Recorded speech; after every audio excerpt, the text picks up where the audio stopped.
Dear listeners, today we're going to hear a story about unforgivable betrayal. To say that my family lived well is an understatement. My parents could afford almost anything, but only for myself. They were afraid that I would grow up to be a mindless, money-grubbing, life-loving person. That's why I went to an ordinary school and didn't reveal much about my parents. Everyone thought my father was a simple engineer and my mother was a dentist. If I needed money, my father would willingly give me a job at the mill, according to my abilities. During vacations, I worked in the shop as a watchman and made boxes for tools. When my classmates were looking for suitors for their senior year, I was not considered. I was not one of the desirable suitors, and the pretty girls avoided me despite my attractive appearance. I dressed simply, with no frills. A simple suit, cheap jeans from a department store, and a homemade t-shirt were all I could afford. I was just an ordinary guy from a low-income intelligent family. In 8th grade, I developed an interest in playing the guitar.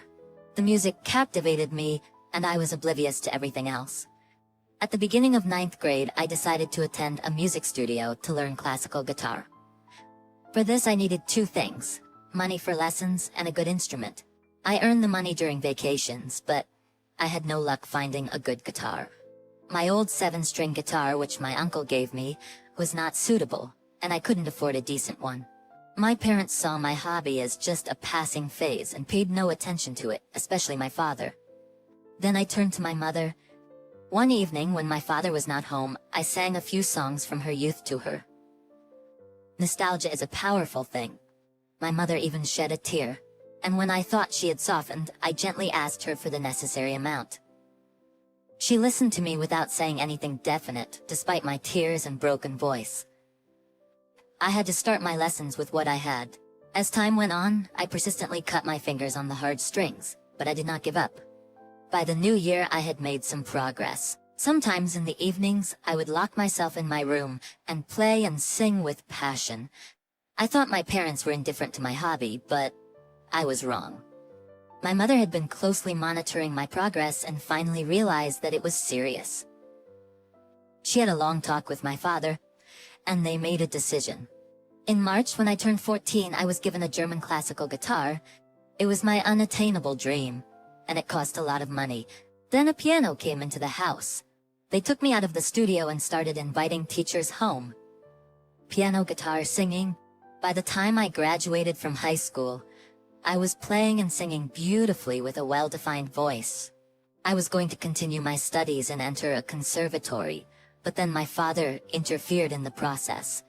Music was not taken seriously. As a hobby, yes. A life bonus, nothing more. But a man should have a specialty that can steadily provide for him and his future family. My mother supported him, and I went to the institute, the same one my father had graduated from. But at the same time, I started studying at the pop department of the music school. My parents were understanding of my decision. It wouldn't hurt to have an extra degree, but in college, I still did not reveal my background to anyone, so that my classmates, and especially classmates, remained unaware of who my parents were. I excelled in my studies and also worked part-time in the evenings, playing the old, broken-down piano in the cafeteria. I wanted to buy myself a good electric guitar. My dream was to play in an ensemble. There were some groups in our institute, but there were more people who wanted to join them than there was demand, which deprived me of any chances. Besides, nobody wanted to take a guitar player without a guitar. In my 3rd year, I met a girl. She was in our class in the parallel group. A pretty blonde girl named Diana. We celebrated New Year's together, but it didn't lead to anything more. However, things were quickly progressing in that direction. I still don't understand why I didn't notice her during our 3 years of study. And then we crossed paths at a lecture at the beginning of our 4th year, and that was it. I was struck to the heart. My whole world revolved around her. I thought about her all the time, tried to catch her eye and watched her every move. She seemed to me the epitome of feminine beauty. I confessed my love to her, and in December we got married. At the dormitory, we were given a room, although it was small. But it was our own. For the first few months, we couldn't stand to look at each other. I literally dusted her off. After 2 months of being together, Diana became pregnant.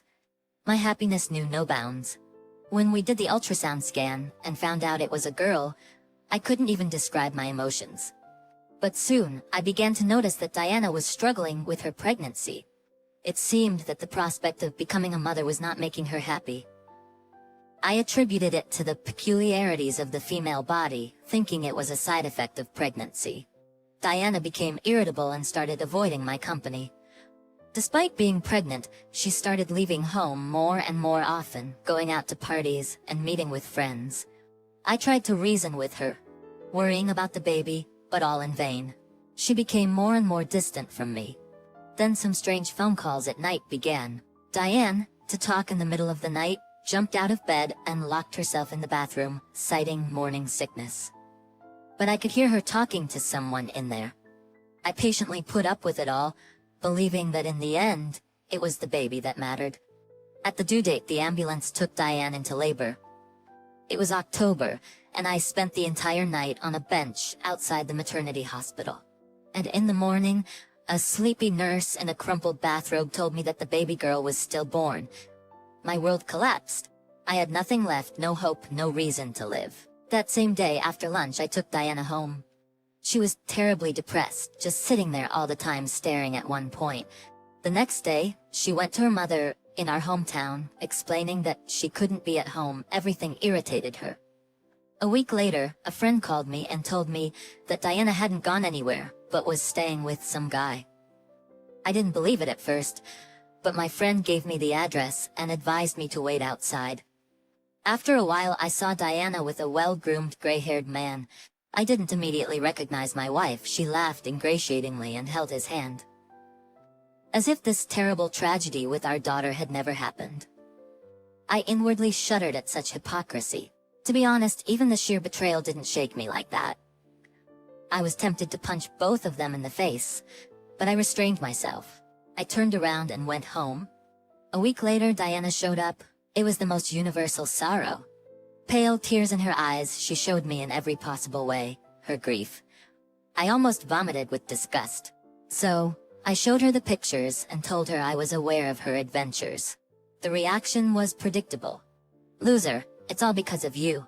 She had no intention of living a miserable existence. She deserved more than that. I listened silently to her cries, realizing that I no longer had a wife or daughter. Diana left the institute, filed for divorce from me, and took off with a new beau.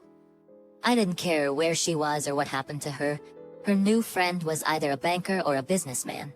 I had to assume that he could provide Diana with the standard of living she asked for. I graduated from college, got an engineering degree, and enlisted in the army. I served in some interesting troops, and dare I think I wasn't a bad squad leader. I left for Diamob with my muscles pumped up, and a tattoo of a bat on my left forearm. When I was in unbearable pain from the nostalgia I felt, I picked up my guitar and played. When I got back from the army, I had to start a new life. The guys suggested that I play in a nightclub. Live performances were becoming popular again, and musicians were on trend. I played well and even had some fans. However, I didn't have enough money, so I also worked as a janitor in a kindergarten. Eventually, my father became impatient and we had a serious talk. He then offered me a job as a chief engineer at one of his factories. I received good pay and was able to buy a car in 6 months. Slowly but surely, my life was improving. My mother was also earning good money, and I borrowed some from her to invest in a promising project. I worked at the factory and played at a club twice a week. I didn't talk about my personal life, and everyone assumed I was a musician with a bad reputation. Not only that, no one knew that the club I played at was actually mine. I had invested the money I borrowed from my mother and appointed a friend as the manager. He was the only one who knew the true owner of the club. I eventually bought an apartment in a nearby community and moved out of my parents' house. This allowed me to have closer relationships with women, although they didn't last long because I was not interested in settling down. One day I met a beautiful woman named Tatiana at a club. She was older than me, and it excited me to think of the new experiences we could have together. I invited her over for coffee, and things quickly escalated. The After some physical exercises, we moved to the kitchen, where she found an old photo album of my past.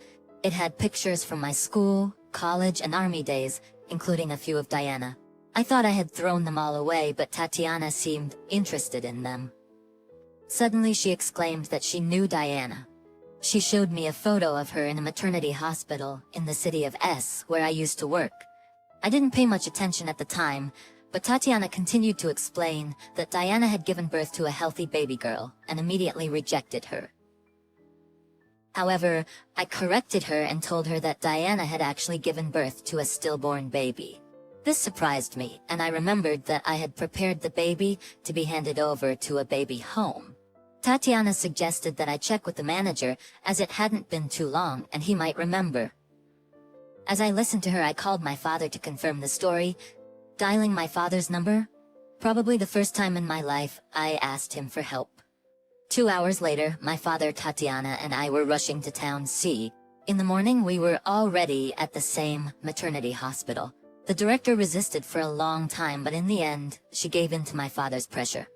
Yes, she remembered the young woman Diana had given birth to a healthy baby girl. But she refused to take her right away. She wouldn't even look at her. Apparently, she had made up her mind beforehand. A man came to her and paid money to the manager, asking her to make it look as if the child was stillborn. All of this was done with the knowledge of the mother, Diana. Neither the mother nor her companion disclosed the reasons for such an act. A day later, the girl was sent to an infant home. The manager wept, smearing tears on her cheeks, and begged my father and me not to turn her into the police. But my father waved his hand. We didn't care about her. His money had done its magic. We went through the whole process, and 2 hours later, we were at the orphanage where the girl was transferred. Luckily, she wasn't adopted. My father and I sat in the director's office while the caregiver went to get her. My heart was racing as I waited. When the 5-year-old girl walked into the room, my father and I looked at each other. She looked just like my mother as a child. There was no doubt she was my daughter. "Baby, what's your name?" I asked, my voice trembling. "Genio." She looked up at me with her sky blue eyes, just like my mother's.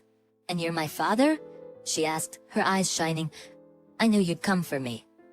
I took her in my arms, feeling a rush of emotions. My daughter was with me, and nothing else mattered. The evening began as usual. I turned on the microphone, sat comfortably in my chair, and habitually put my hands on the keys, soaking up the energy of the instrument.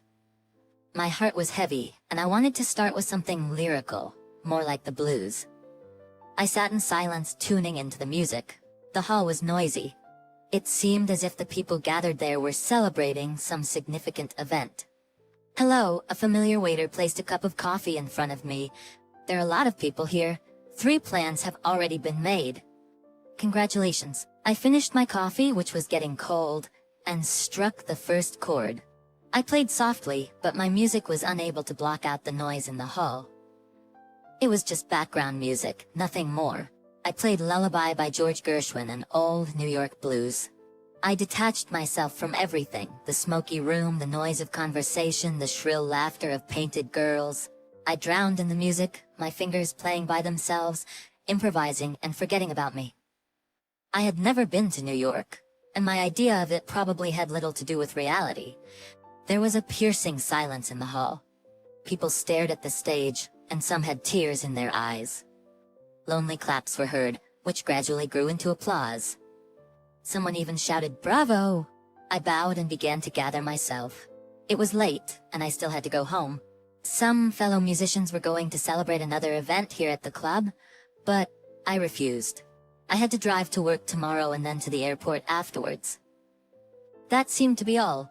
I put on my jacket and nodded to the guys, then went out. "Igor," I turned around.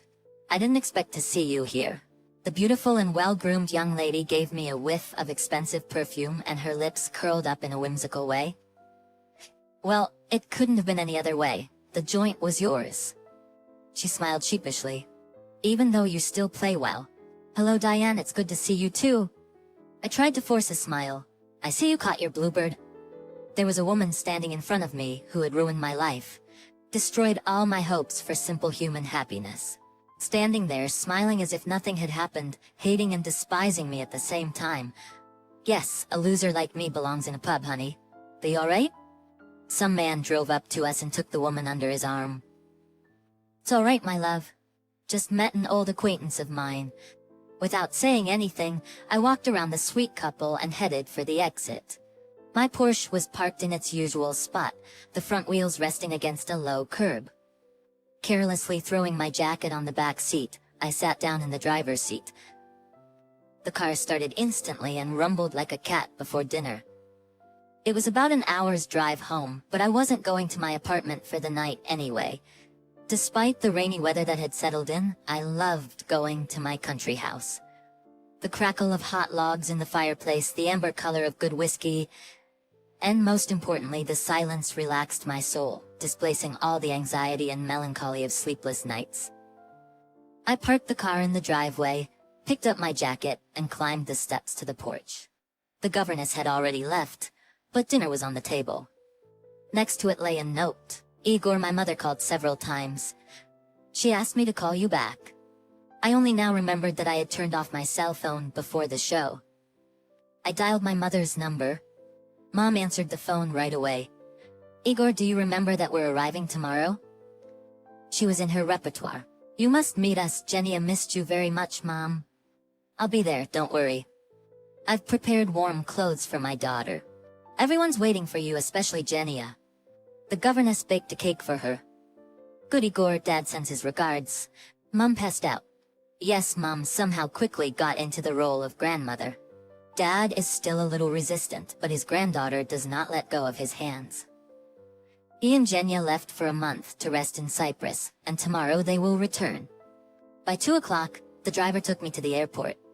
I was standing in the crowd of people waiting for me when I noticed a young, gorgeous woman, Diane, my ex-girlfriend, was also looking for someone in the arrivals crowd. At last, she saw one and waved her hand in greeting. A noble gray-haired man, of course, imposingly embraced my ex-wife and reluctantly kissed her. But his eyes were directed over her shoulder to the charming young blonde, who furtively sent him an airy kiss. Daddy, that loud, ringing voice I would have recognized from 1,000. Genia put her arms around my neck and kissed me. I missed you so much. People turned around and looked at us with a smile. Diana too turned around at the child's voice and froze. Her face suddenly wrinkled, as if she was about to burst into tears. Diana looked at me and Genia without looking away. With a shaking hand, she pressed a handkerchief to her throat. The wheel of destiny had turned. She understood everything. As we got into the car, in the window of the waiting room, we could clearly see the figure of a young, beautiful woman, a woman who had killed her own happiness. Dear listeners, please like and subscribe to our channel. It stimulates me to release new videos for you.